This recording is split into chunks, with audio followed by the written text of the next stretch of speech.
ಕಂಕನಾಡಿಯಲ್ಲಿ ರಸ್ತೆಯಲ್ಲೇ ನಮಾಜ್ ಮಾಡಿದಾರಂತೆ. ರಸ್ತೆಯಲ್ಲಿ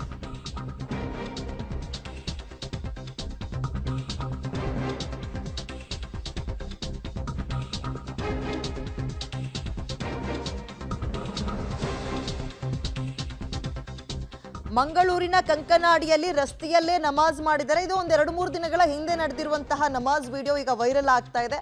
ಸೊ ಯಾವಾಗ ಅಲ್ಲಿ ನಮಾಜ್ ಮಾಡ್ತಿದ್ರು ಅದನ್ನ ಗಮನಿಸಿ ರಸ್ತೆಯಲ್ಲಿ ಹೋಗ್ತಾ ಇದ್ದಂತಹ ವೆಹಿಕಲ್ಗಳು ಅಲ್ಲಿಂದ ಯೂ ಟರ್ನ್ ತಗೊಂಡು ಹೋಗಿವೆ. ಅಂದ್ರೆ ಆ ರೋಡಿಗೆ ಹೋಗಕ್ಕೆ ಹೋಗಿಲ್ಲ.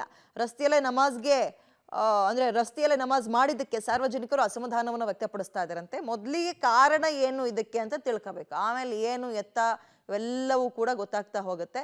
ಪಕ್ಕದಲ್ಲೇ ಮಸೀದಿ ಇದೆ, ಬಟ್ ಅದನ್ನು ಬಿಟ್ಟು ಬಂದು ರಸ್ತೆಯಲ್ಲಿ ಈ ರೀತಿಯಾಗಿ ನಮಾಜ್ ಮಾಡಿರುವಂಥದ್ದು ಯಾಕೆ? ಹೆಚ್ಚಿನ ಡೀಟೇಲ್ಸ್ ನಮ್ಮ ಪ್ರತಿನಿಧಿ ಸುಕ್ಪಾಲ್ ನೀಡ್ತಾರೆ. ಸುಕ್ಪಾಲ್, ಓಕೆ, ಈಗ ಕಾರಣ ಯಾಕೆ ರಸ್ತೆಯಲ್ಲಿ ನಿಂತ್ಕೊಂಡು ನಮಾಜ್ ಅಥವಾ ರಸ್ತೆಯಲ್ಲಿ ಕೂತ್ಕೊಂಡು ನಮಾಜ್ ಮಾಡಿದಕ್ಕೆ ಕಾರಣ ಏನ್ ತಿಳಿದು ಬರ್ತಾ ಇದೆ ಸದ್ಯಕ್ಕೆ? ಕಳೆದ ಶುಕ್ರವಾರ ನಡೆದಿರುವಂತದ್ದು. ಶುಕ್ರವಾರ ಮಧ್ಯಾಹ್ನದ ನಮಾಜ್ಗೆ ಆ ಮಸೀದಿಗೆ ಸಾಕಷ್ಟು ಸಂಖ್ಯೆಯಲ್ಲಿ ಜನರು ಬಂದಿದ್ರು. ಅವರು ಹೆಚ್ಚಿನ ಜನರು ಆಗಿರುವಂತ ಕಾರಣಕ್ಕಾಗಿ ಹೊರಗಿನ ರಸ್ತೆಯಲ್ಲಿ ಈ ರೀತಿಯಾಗಿ ನಮಾಜ್ ಮಾಡಿದ್ದಾರೆ ಅನ್ನುವಂಥದ್ದು ಈಗ ಮಾಹಿತಿ.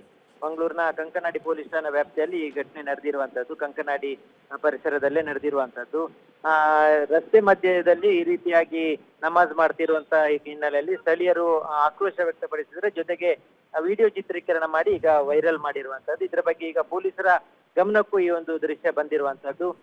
ಮಂಗಳೂರಿನ ಕಂಕನಾಡಿ ಪೊಲೀಸ್ ಠಾಣೆ ವ್ಯಾಪ್ತಿಯಲ್ಲಿ ಆಗಿರುವುದರಿಂದ ಇನ್ನು ಪ್ರಕರಣ ದಾಖಲಿಸುವಂತ ಸಾಧ್ಯತೆ ಇರುವಂತದ್ದು ವಿಷಯ. ಥ್ಯಾಂಕ್ ಯು ತಮ್ಮೆಲ್ಲ ಡೀಟೇಲ್ಸ್ಗೆ.